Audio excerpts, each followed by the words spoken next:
Welcome to Perspective in Practice. I'm your host, Rachel Sadoff, and today I have with us CEO of Blue Ocean Global Wealth, Marguerita Cheng. How are you, Marguerita? I'm good. Thank you so much for having me. Yeah, so I'd love to just kind of start out with you sharing a little bit about your origin story and kind of your family's story. Well, thank you so much. I love this story. A lot of times people are like, well, where are you from? And I'm like, well, I'm from the DMV. That's DC, Maryland, Virginia, for those you listen. No, where are you really from?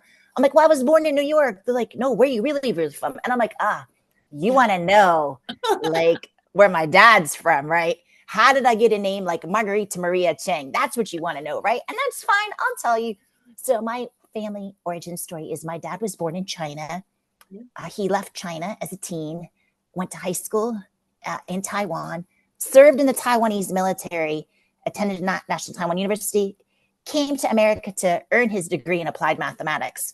Yeah. Of all places, his story began in Milwaukee, Wisconsin. I know it's really random, but he was sponsored by the Jesuits. My mom is of Irish and Eastern European heritage, so that makes me multicultural, multi-ethnic, multiracial.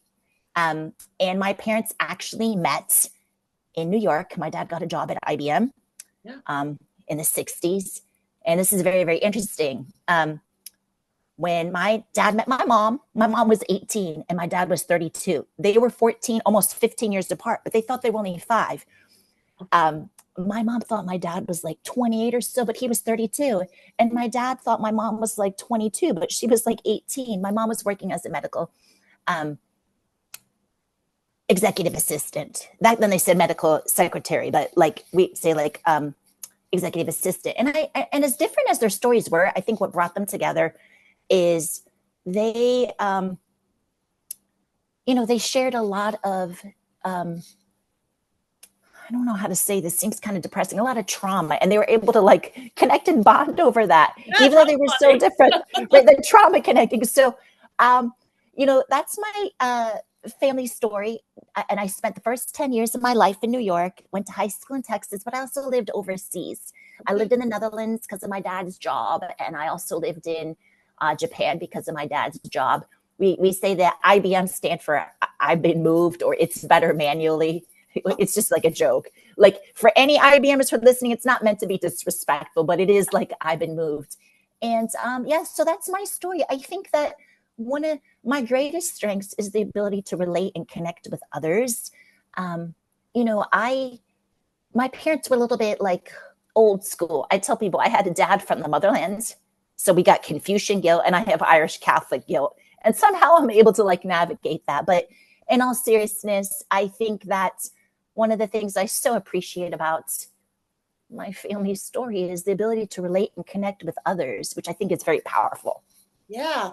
Can you share a few tips or thoughts on different ways that you found to be helpful in being able to build relationships and connect with people? Because I know a lot of people talk about like everyone communicates, few connect. What are some things that you do that help you connect with people?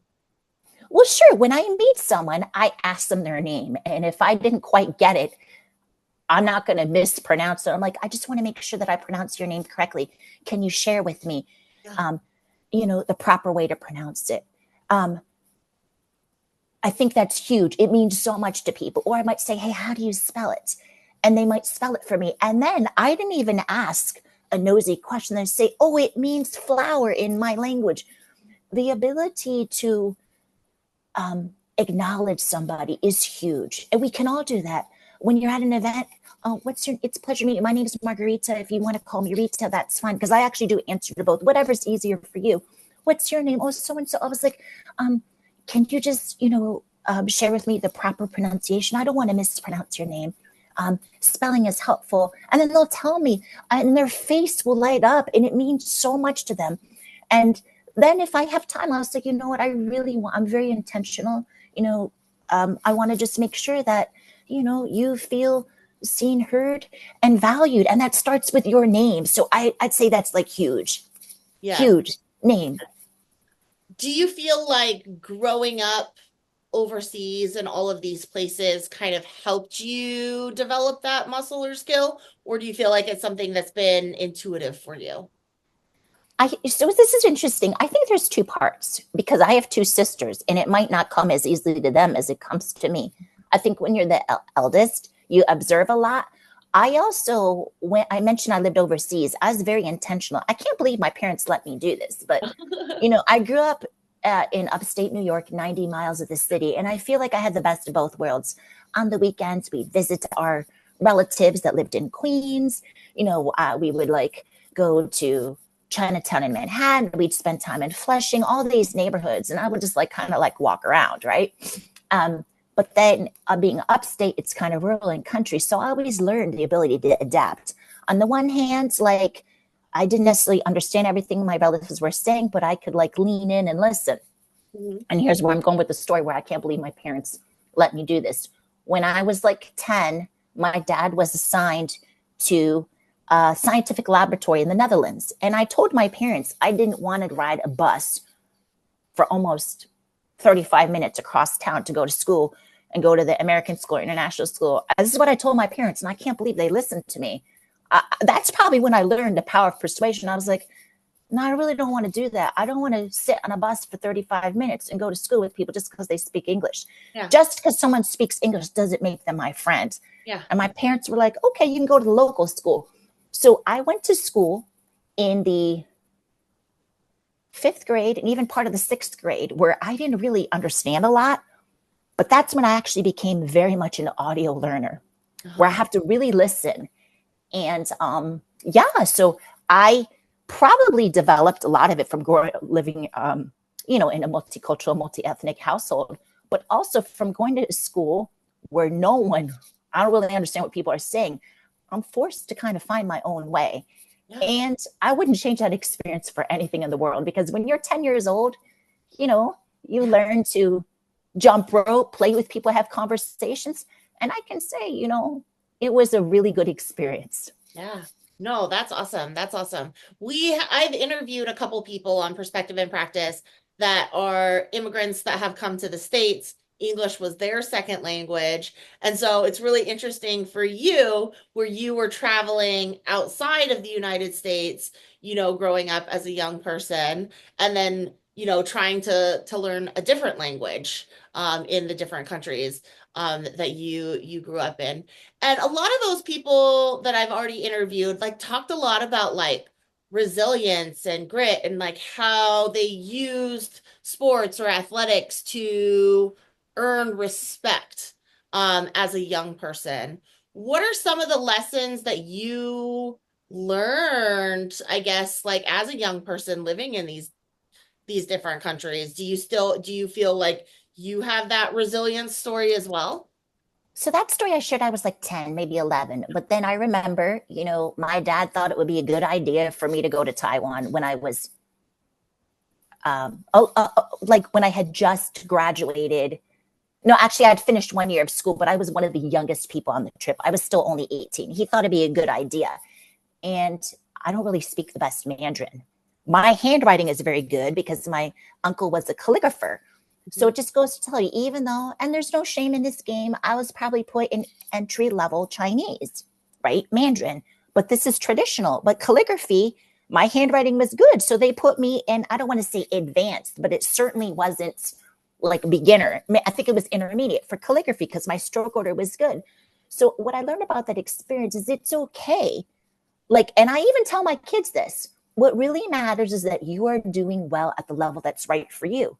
Yeah. There was no point in me going in like intermediate Mandarin for language because we don't really speak Mandarin at home. I mean, my grandmother would speak to us. But when it came to calligraphy, just because I went to Mandarin language school, my uncle was a calligrapher, like my handwriting was good. And so they put me like in advanced beginner or intermediate. I definitely learned that it's important to be humble, and so humility, resiliency, and that experience. I was like the youngest person in that group. People like, oh my God, you're only 18. I was like, yeah, it's because of my like birthday, but I've already finished like 1 year of college. And that like confidence from when I was 10, 11, and then 18 going on 19, that's when my family had moved to Japan. And I Okay. remember my dad said this to me.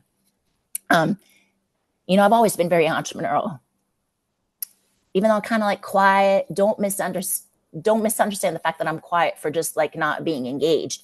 Yeah. And I remember like my dad said to me, okay, we just moved here. I'm going to give you 3,000 yen a week. No, a month for allowance. A month. It was 3,000 yen a month. It's a little bit more than like $20. And I saw how much it cost to go on the train. Rachel, I'm not kidding. You know what I did? I'd only been in Japan like 3 days. I was 19 years old. I bought the English speaking newspaper and I started making phone calls. Yeah. I don't speak a word of Japanese. And I asked for directions. They're like, just get off this train station. The lady knew that I, had just gotten there. And she hired me. She hired me. And then in Japan, you are allowed to ask questions that we probably wouldn't ask here. And then after she hired me, she's like, how old are you? Can I ask? And of course I told her, I was 19. I was like, I'm 19. She's like, well, I'm pleased to tell you, like, I hired you. But if anyone asks how old you are, you have to tell them that you are 23 because we don't want, you know what I mean? Like, and I was like, okay, I got you. So the takeaway of that story is these little experiences along the way help build your resiliency, your grit, your confidence. I was like, you know what? I don't think 3,000 yen a month is enough for me to explore this city. So I'm going to have to do something different. Yeah. I bought the newspaper. I started making phone calls. Yeah. And that was when I got my first job. And it didn't matter that I was only 19 Yeah. because this lady actually hired me to help younger Japanese businessmen with their conversational English. So she wanted someone young. It didn't matter that I hadn't finished school. Yeah. And so what I would do is I would bring magazines. We would talk about current events, pop culture. Sometimes they wanted to know the lyrics in the song. I was like, we got to do that after hours because I don't think that we can be talking about that here. And so they would take me out. So that's the takeaway. Like, don't allow the fact that, I was 19 to discourage you. I had something of value, being 19, to provide this organization. And, many of those students really enjoyed class. Yeah. Yeah. That's awesome. That's awesome. So tell me a little bit about your entrepreneurial spirit. Was that something, was your family fairly entrepreneurial, or are you like the the the other one in the family that's different from everybody else? So this is what's interesting. I'd say my intermediate family focused a lot on education. This is for those listening. This was very much true in the 60s and the 70s that people of my dad's generation focused on the 3 Ps. That is PhD, permanent residency, and property. My dad actually didn't finish. He was enrolled in grad school to do his dissertation, and he decided that it was more important for him to get another P, which is patents. My dad actually has several patents. Okay. Where am I going with this? My dad's cousins, the ones in Queens, were incredibly entrepreneurial. They started with a stand at the World's Fair, right? And then from that stand, they had a little restaurant. And from that little restaurant, all the children worked. And all 4 of those children graduated from universities in the United States. When they first came to America in Queens, it was mom, dad, grandma, grandpa, 4 children in a 2-bedroom apartment in Queens. Eventually, they owned the whole building. They sold it and they, retired in Florida. So I think that I was exposed to the entrepreneurial bug from like my dad's cousins because they truly believed that. And maybe it was naive, and maybe someone will say, well, that's not available today. But they were like, not only were they entrepreneurial, they were genuinely good people. Like they created a lifeline and support for other people who are coming. Like, you can work in our restaurant. If, English isn't good, help us bust the tables. You can get some tips. Or, you can help with back then they didn't have Uber Eats, but there sure was a lot of carry out orders. So it wasn't, and I think that not only were they good entrepreneurs, but they were genuinely good people. So it doesn't surprise me that they became so successful. Yeah. That's awesome. That's awesome. it's funny to me that, in a previous conversation we had, like, you had mentioned that somebody had told me that you didn't have much backbone. But like in this whole conversation, we've talked so much about your confidence, your entrepreneurship, everything that your grind. So can you share with us a little bit more about that, like why somebody would say that about you and like where that comes from? Because the version I know of you, I'm like, what? That seems so like, huh? I would never have said that about you. Sure. So I am a financial advisor, a certified financial planner, and I earned the marks, CFP marks in 2004. But when I had just entered the profession, I did have people say to me, and it kind of hurt me, but what you'll find about me is like I'm very emotionally intelligent. This is exactly what he said to me. He said to me, you might want to rethink this. You're a lousy financial planner because you spend too much time listening, asking questions, and you spend too much time on client service. You need to sell more. And I did not cry. I did not raise my voice. I just kind of sat there and I processed it. Yeah, And I thought about it for a while, not just doing it, but I'm like, how do I deal with this? yeah, And that's just when I had a revelation. yeah, I was like, we both can be right. He's right that if he's trying to make me be mini him, I'm lousy. I'm never going to be that like combative person, objective handling. That like violates like my core values, how I was raised. I spent a lot of time around my Asian grandma. I spent a lot of time around those relatives like in Queens, my first 10 years. He's right. I'm lousy. I'm right too. Because for the type of advisor I want to be trustworthy, empathetic, kind, resourceful, helpful. I am who I am. yeah. It did hurt me because, on the one hand, this is a little bit cliche, but it's true. I am, well, I'm half Asian, right? But I am good at math, so that is true. And I think what really hurt me, I didn't tell you this part of the story, is on the one hand, he needed me because there were people who didn't even break the seal of their HP12C financial calculator. And he said, I need you to help these people like know how to do time value of money. Hey, you're really good at options. Can you explain this? On the one hand, I was the hero. Yeah, I need you to help these people. But on the other hand, I was like zero, like, you're nobody. yeah, So what did I do to overcome that? I thought about what he said, and I'd say, I realized that we both can be right. He's right, I'm right. And that was very, very helpful. Then I thought about my North Star, like my guiding principles. Why do I want to be a financial advisor? I want to be a financial advisor because, quite honestly, I want to change conversations about money and wealth. I yeah, believe at my core, everyone deserves access to competent ethical advice. yeah. And when times are tough and people are going to try to beat me down, like I'm going to rise above it. And it is hard. Like, I think that sometimes I love it. Says leadership skills are life skills, break the norm. I think because I was quiet, sometimes people misunderstood me for being meek or weak. Yeah. And I wasn't going to allow people to define what I could or couldn't do. So I hope that answers your question. No, I really think it kind of, what you did was, you said it right. Like, if you're trying to make me a version of you, like, yeah, I'm gonna fail at that. I can only be my best me.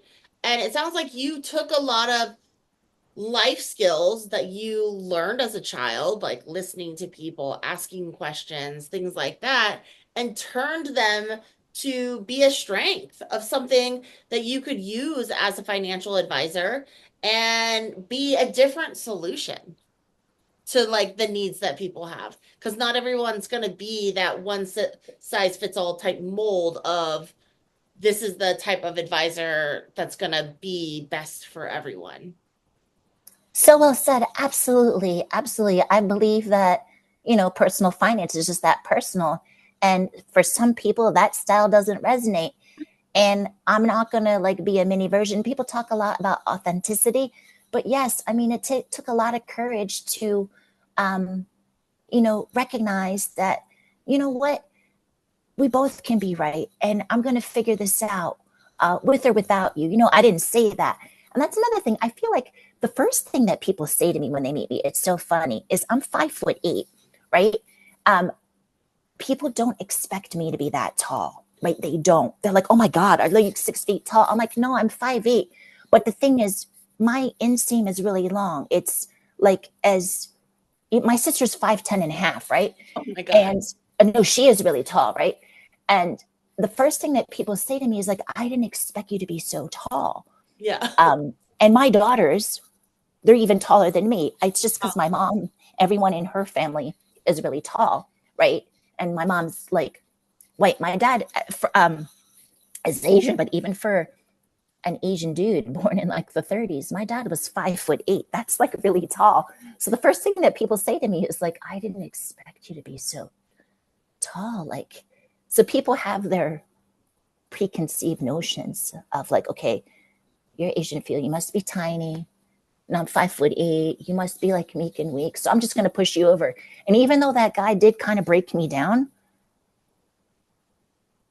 I didn't let him yeah. break me down. Yeah. Like you might seem like you're talking on both sides of your mouth. It did break me down, but I didn't let Yeah. that experience prevent me from moving forward with my goals. Yeah. I mean, I was upset, but Yeah. I didn't cry, snap, say that you throw in the towel. I mean, it did affect me at my core, but I'm Yeah. like, you know what?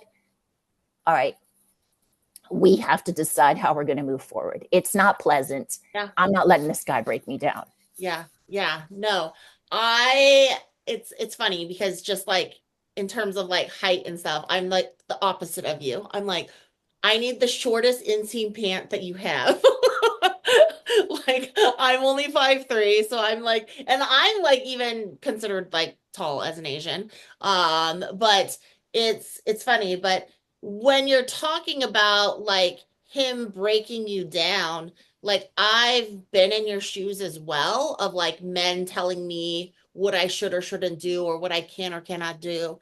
And for me, I don't know if it's me and just kind of like the break the norm spirit is like, you tell me that I can't, watch me.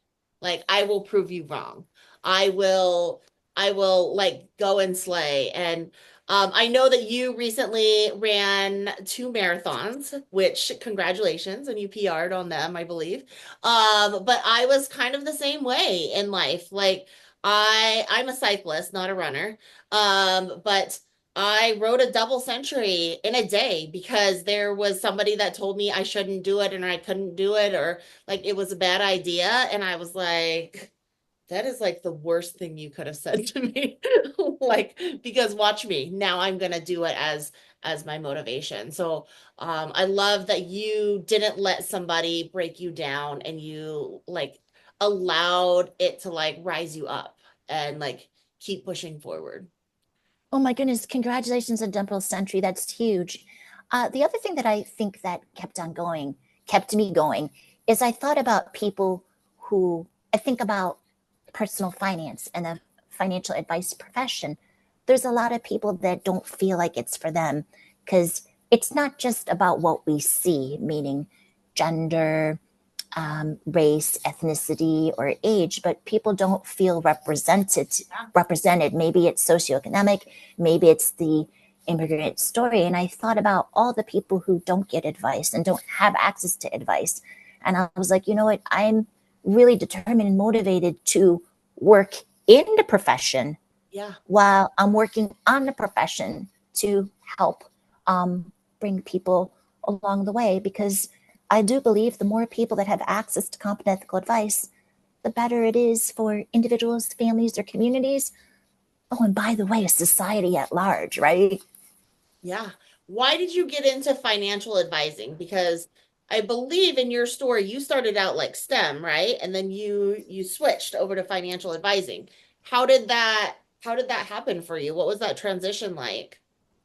So, sure. So, um, it's so funny because I told you my dad came to America to study applied mathematics and he entered the field of information technology. So, growing up, I was led to believe I was horrible in math. Come to find out, when I got to college, I was actually pretty good in math. I actually was. Now, I struggled with physics, but we're talking about statistics and calculus. I was good at math. So when I was in college, like I started out on the STEM track, and I'm going to be honest, physics was really hard for me. Yeah. Um, it was hard. Until this day, when my kids were in high school, I was like, I can't help you with physics. We got to hire a tutor. This is the one thing I just can't help you with. I have this block. So when I was in the dorms, I was helping people with math and stat. And that's when I realized, and I had to have a courageous conversation with my dad. I was like, I just have to tell you, like, I don't think this STEM track is for me. I've never worked so hard to get a C in physics. Yeah. And I thought my dad was going to yell at me, but he's like, no, the fact that you got a C is good. If you got a B, it meant you didn't try hard enough. And that's okay. And I was like, oh my God, like my dad came around. So I transitioned from STEM to accounting and finance. Yeah. And I took a lot of accounting, but I gravitated more towards finance because I love taking numbers and data and helping people make better decisions. Yeah. And why did I transition from corporate finance to personal finance? So my first job was writing a newsletter for English speaking investors. Okay. I can read financial statements and accounting statements, but it seemed kind of disconnected. Mm-hmm. And I said to myself, you know, a net worth statement, right? A personal net worth statement is really like a balance sheet in corporate finance. A budget for personal finance, your monthly cash flow, is really a statement of cash flows. What if I could take these concepts that we use in corporate finance and help people make better financial decisions? And that's when, like, I decided that I wanted to become, I wanted to become a certified financial planner and help people. So that, you know, career transition wasn't easy because we talk about grit. I had a 3-year, my daughter wasn't even 3, and my son wasn't even 6 months old. And this is what I tell people, just coming into the profession took a lot of grit. Like I studied and passed 4 tests in 7 weeks, the series 7, 65, 63, life and health. And I told people, I was like, people are like, well, what makes you think you're so great? And I was like, well, I don't think I'm so great, but I'm telling you, I got a lot of grit and I'm very, you know, organized with enough time management. I've never met anyone who passed 4 tests in 7 weeks with 2 kids under 3. So if you can show me that, and that helped me build my confidence. Great. That's great. In your experience, what is the biggest mind shift people need to achieve like financial empowerment? Sometimes people think that they don't have enough money to be able to start to save, but I will tell you, clients that I have, it started with saving $50 a paycheck. I think that people don't think they can achieve it because it seems so big, right? It's overwhelming. It's stressful. I can't do this. It's quite honestly, it's like running a marathon. You just break it down, right? And I mean it. Like I met clients 25 years ago, to be exact. And I said they had student loans, right? It's okay they had student loans. What was key here is they wanted to do better. They're coachable. And I said, listen, here's what I need y'all to do. I don't care how much you spend on coffee. I don't care if you go to the movies. It's important. What I mean is I'm not going to micromanage you. It's important. And I respect and honor. But what I need you to do is each one of you get paid on a Friday, right? Yeah. I was like, do you think that you can set aside $50 every time someone's getting paid? Yeah, we can do that. I'm like, great. They did that. And I was like, make sure you pay your other bills and try not to use your credit cards if you can avoid it. Like, okay, we got this. That $50 they did every Friday, guess what? They kept paying their student loans. Those student loans were paid off. That $50, I had them do 100 every Friday. We got this. Their car was paid off. I said, okay, that's great. We're going to do 200 every Friday.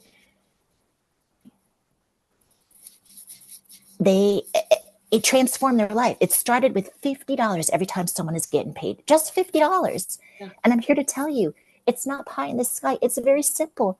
One of them retired at the age of 58. Yeah. And he could retire at 58 because it was all based on $50 every Friday, someone getting paid. And the wife will retire too when she's 58. It's just she's younger than her husband, so she's not eligible to retire until she reaches, that magic number. Yeah. Yeah. That's great. That's great. As someone who has transformative conversations about wealth and finance, like the one you just had, what legacy do you hope to leave behind? legacy of like, I hope to leave behind a legacy of empathy, like understanding that if people made mistakes in the past, they did the best they could with information and the access to information they had. So one of empathy, one of resilience, and then one of empowerment. Like I want people to have financial confidence, so that they can feel empowered and resilient. So that's what I hope to leave people. But it'd be really, I'd be remiss if I did not include the importance of empathy. Like it's very, especially if you're working with people from multicultural, multiracial, multi-ethnic backgrounds, you're not just planning with the people in the room. There's a lot of people that you might not see that affect that person's ability to move forward. So if someone, just use an example as credit card debt, if you met someone and like, man, they're just not paying their credit card debt, don't assume that they're just shopping. There could be credit card debt because they might be helping a relative.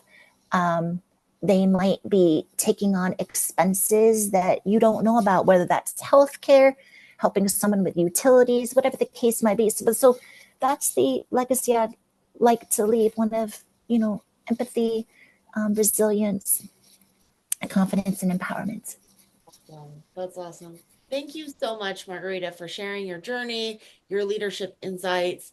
It's been such a pleasure hearing about your experiences and the lessons you've learned along the way. And, for our viewers, if you enjoyed hearing Margarita's insights today, don't miss other Break the Norm leadership interviews. And if your organization is interested in learning how Break the Norm leadership can help you develop your greatest asset, your people, click the link below. Thanks so much, Margarita, for just sharing your thoughts, insights, for our viewers. Thank you so much for having me. I so enjoyed this conversation.